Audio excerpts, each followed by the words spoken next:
Hurry up, I'm a busy engine, puffed Henry. Goods arrived night and day at the docks. Sometimes Henry and the other engines worked so hard that their axles ached.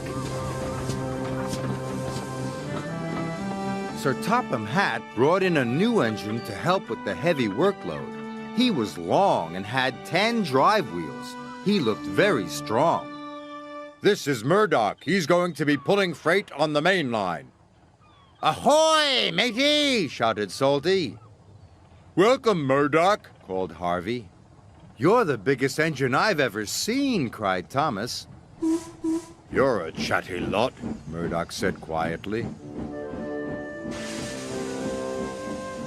Soon Murdoch was coupled to a long, long line of heavy freight cars. His boiler strained, his wheels started to turn, and the mighty engine chuffed away. Murdoch longed for some peace and quiet. But everywhere he went, it was noisy and crowded.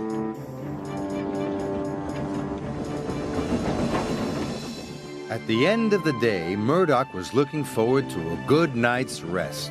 But Salty and Harvey were full of questions. What's the longest train you've ever pulled? Have you ever worked Marseille? Have you ever crashed? Please, I want some peace and quiet, and I don't want to share a shed with chatterboxes. No need to be rude, huffed Harvey. Hey, we're only being friendly, matey.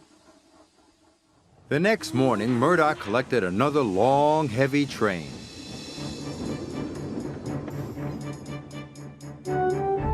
This time, he chuffed into the beautiful countryside.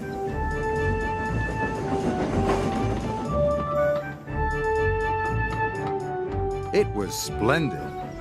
At last, he had some peace and quiet.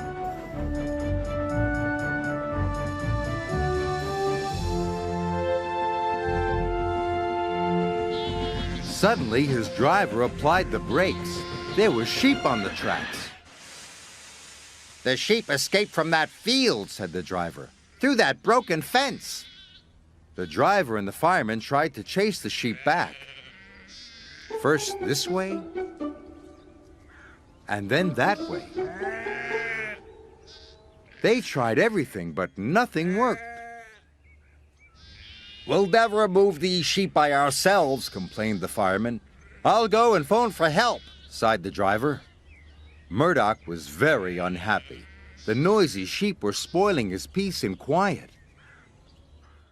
Sir Topham Hatt was enjoying afternoon tea when he got the call. Sheep? He exclaimed loudly. I'll send Toby with the farmer immediately. The sheep were becoming noisier and noisier. Please stop, groaned Murdoch. I'd rather be back with the chatterbox engines.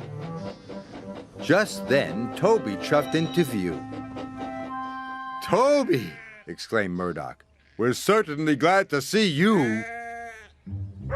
Before long, the farmer and his dog went to work. And the sheep were soon safely in their field.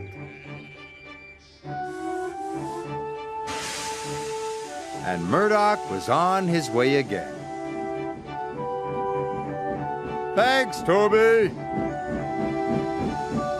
That evening, Murdoch parked between Harvey and Salty. But Murdoch spoke first. I'm sorry that I was cross, he chuffed. I'm very pleased to share a shed with you. And we're very pleased to have your company, said Harvey. Aye, we are, added Salty. It reminds me of a story. Murdoch smiled. The sound of ba-ba would have kept him awake, but a salty story would send him happily to sleep.